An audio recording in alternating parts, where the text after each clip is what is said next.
స్వామి దేవస్థానం కసాపురం అనంతపురం జిల్లా. ఈ దేవస్థానం గతంలో 40 సంవత్సరాల క్రితం గారమట్టితో దేవాలయం నిర్మాణం చేశారు. బయట వైట్ వాష్ వేయటం వల్ల లోపల యొక్క ఆగస్టు 15 గౌరవ శాసనసభ్యులు శ్రీరామ్ వారి సోదరులు వీళ్ళందరూ వచ్చి దేవాలయ పునర్నిర్మాణం గురించి మాట్లాడినప్పుడు మా అర్చకులు వేద పండితులు అందరూ కూడా దేవాలయం రాతితో నిర్మాణం చేశారు. దాదాపు 2000 సంవత్సరాలు రాతితో చేయడానికి మాకు సహకరిస్తారని ఎమ్మెల్యే గారిని మా అర్చకులు వేద పండితులు అడిగినప్పుడు ఆ క్రమంలో మీరు దీనికి సంబంధించిన ప్లాన్ ఒకరోజు డిపార్ట్మెంట్ ఇంజనీర్లు వర్కర్తో ఎమ్మెల్యే గారు దేవాలయ ప్రాంగణంలో రివ్యూ కండక్ట్ చేసి వారి చేత ప్లాన్స్ అవి దాని ప్రకారం ఇది మన ఆర్థిక పరంగా దేవస్థానం ముందు అంత ఆదాయం ఏర్పడింది. రాయచూరు సంబంధించిన నవోదయ రాజేంద్ర రెడ్డి ఎమ్మెల్యే గారు దానికి సంబంధించి గర్భాలయం నిర్మాణం వారు చేశారు. ఎంత ఖర్చు అయితే అంత ఖర్చు. అలాగే మహామండపానికి సంబంధించి హైదరాబాద్ సంబంధించి సల్లా ఆంజనేయ చేసి ఆ రెండు నిర్మాణం ఈ ఉత్తరాయణ జూలై 13వ తారీఖు దాని ప్రకారం చేయాలి. ఇది ప్రకాశం జిల్లా నుంచి సౌత్ ఇండియాలోని బెస్ట్ క్వాలిటీ అక్కడి నుంచి రాయచూరు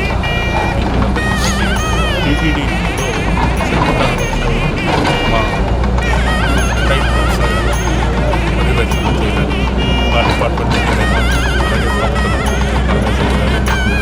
అలాగే అలాగే సుబ్రహ్మణ్యం గారు ఇలా అందరూ కూడా ప్లాన్ ప్రకారం డిసెంబర్ 22వ తారీఖు ఇక్కడ నిర్మాణం పని మొదలుపెట్టింది. ఆ మొదలుపెట్టిన సందర్భంగా 55% కంప్లీట్ అయిపోయిన తర్వాత వాళ్ళు మాకు రేపు మార్చి 20 కల్లా మాకు ప్రాంగణం పెడితే మేము దాన్ని అక్కడ చేసిన సెల్లాన్ని వస్తాము. వచ్చిన తమిళనాడు 46 మంది సెల్లు వచ్చారు. వాళ్ళు 26 మంది సాయంత్రం 6 గంటల వరకు దాన్ని డ్రాయింగ్ చేస్తున్నాం. మనకి నేను అయిపోయింది. రేపు మార్చి 20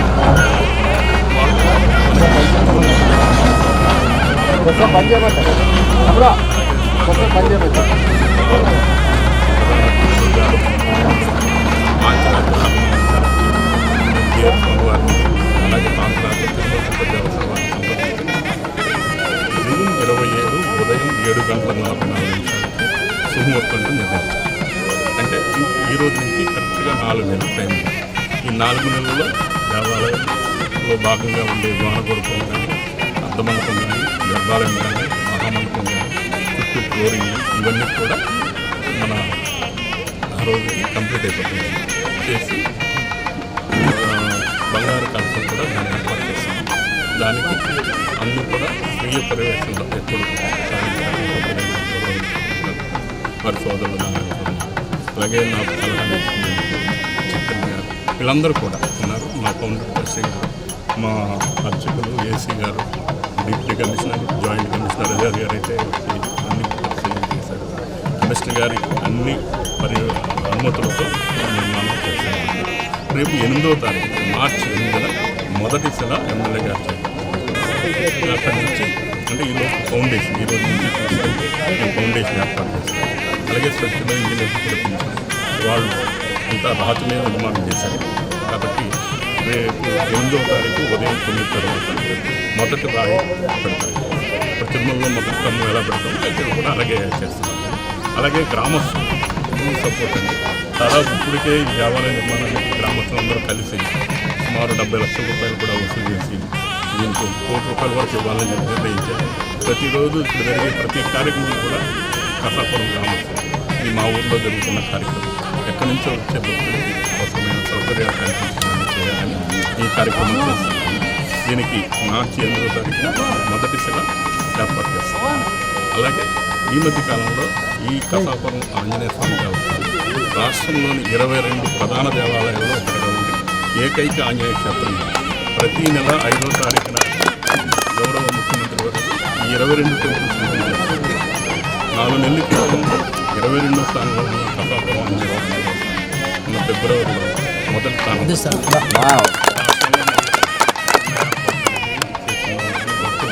సంతోషించి సీఎం ఆఫీస్కి వచ్చే ఐవీఆర్ వాళ్ళు రెస్పాండ్ మొదటి స్థానాన్ని ఇచ్చారు మనకి కసాపురం దేవస్థానం ఈ నెల. మనకి మిగతా దేవస్థానం అన్నికంటే ఇది మొదటికి ఏర్పాట్లు బాగుంది. దీనికి అందరికీ మా గ్రామస్తులందరూ, కసాపురం గ్రామస్తులు, పొలిటికల్ నాయకులు, అలాగే మా అర్చకులు, జిల్లా అధికారులు, మా గౌరవ శాసనసభ్యులు నారాయణ సంఘటనలు ఈ కార్యక్రమాలు చేస్తున్నాం. మీకు మళ్ళీ 8వ తారీఖు ఇక్కడ మొదటి జూన్ 27 ఉదయం 7:40 మా ఏరియాలో అందరూ కలిసి ముహూర్తం. జై శ్రీరామ్. ఈరోజు పుణ్యక్షేత్రమైనటువంటి శ్రీ రెట్టకంట ఆంజనేయ స్వామి వారు దేవస్థానం పునర్నిర్మాణం కొరకు భూమి పూజ చేయడం జరిగింది. ఇది అదృష్టంగా భావిస్తున్నాం. ఇది అంతటికి కారణం మన యువ గారు ప్రత్యేకంగా దృష్టి పెట్టి ఈ దేవస్థానాన్ని చాలా అభివృద్ధి చేయాలని మంచి దృఢ సంకల్పంతో నాతో పాటు ఈ కసాపురం గ్రామస్తులు అందరితో కూడా కలిసి అందరినీ కలిపి ఇది దేవస్థానం నిర్మిస్తే చాలా బాగుంటుందనే ఒక మంచి ఉద్దేశంతో ఇక్కడ ఎంతోమంది భక్తాదులు కోట్లతో ఖర్చు పెట్టి చేసేదానికి వాళ్ళు మనస్ఫూర్తిగా వచ్చి వాళ్ళ దాతలు రావడం జరిగింది. ఇది అదృష్టంగా భావిస్తున్నాం. ఇప్పుడు మన ఈవో గారు చెప్పినట్ల 22 దేవస్థానంలో మొట్టమొదటి స్థానం కల్పించారంటే అది అదృష్టంగా భావిస్తున్నాం. కాబట్టి ఇది 4 నెలల వరకు కొనసాగుతుంది. జూన్ 27వ తారీఖు రోజు మరి దేవస్థానం నిర్మించి ఆ రోజు పూజలు అన్నీ చేస్తూ యథావిధిగా కొనసాగే విధంగా ఈరోజు ఈ పుణ్యక్షేత్రం చాలా పవిత్రంగా చెప్పాలంటే ఇప్పుడున్న పరిస్థితుల్లో మన రాష్ట్రం ముఖ్యమంత్రి నారా చంద్రబాబు నాయుడు గారు కూడా పుణ్యక్షేత్రాలు బాగుండాలా, అన్ని విధాలుగా అభివృద్ధి కావాలనే ఒక మంచి ఉద్దేశంతో పెద్ద ఆయన కూడా మాట ఇవ్వడం జరిగింది. ఈరోజు ఈ కసాపురం రెట్టకంట ఆంజనేయ స్వామిలో నేను చూశాను, అసెంబ్లీలో ఉన్న ఎమ్మెల్యేలు అందరూ కూడా నాతో వచ్చి, అయ్యా మీ కసాపురం రెట్టకంట ఆంజనేయ స్వామి చాలా అద్భుతంగా ఉంది, దేవస్థానం ఎంత పవిత్రంగా కనబడుతుంది అనే దానికి నేను అదృష్టంగా భావిస్తున్నాను. ఇది అంతటికీ కారణం మన యువ గారు కూడా మంచి ఉద్దేశంతో ఈరోజు చేయడం చాలా నేను కూడా అదృష్టంగా భావిస్తున్నాను. అదేవిధంగా కసాపురం రెట్టకంట ఆంజనేయ స్వామి వారు వెలిసిన కసాపురం గ్రామస్తులందరూ కూడా ప్రతి ఒక్కరూ దీనికి సహకరించి అన్ని విధాలుగా ఈరోజు అభివృద్ధి బాటలో నడిపేదానికి ముందుకొచ్చారు. కాబట్టి ప్రతి ఒక్కరికి, రాష్ట్ర ప్రజలకి, అదేవిధంగా మా పెద్ద ఆయన గుంటకల్ నియోజకవర్గం అయితే కర్నూలు జిల్లా, అనంతపురం జిల్లాలో ఏ దేవస్థానమైనా నిర్మించేదానికి నా వంతు సహాయ సహకారాలు అందిస్తానని చిట్టన్న పారా రామన్న గారి కుటుంబం, చిట్టన్న గారు వారు ఎక్కడైనా కానీ దేవస్థానానికి నా వంతు ఉంటుందని చెప్పి ఆయన కూడా ముందుకొచ్చి ఈ దేవస్థానానికే కాదు అన్ని విధాలుగా ముందుకొచ్చారు. కాబట్టి ఇక్కడున్న పెద్దలు అందరూ కూడా కనికరించి ఈ దేవస్థానం పుణ్యక్షేత్రం ఈ రకంగా వెలిసిపోతుంటే నేనున్న ఎమ్మెల్యే టైంలో ఇంత అభివృద్ధి చెందుతుందంటే నేను అదృష్టంగా భావిస్తున్నాను. జై శ్రీరామ్. జై శ్రీరామ్.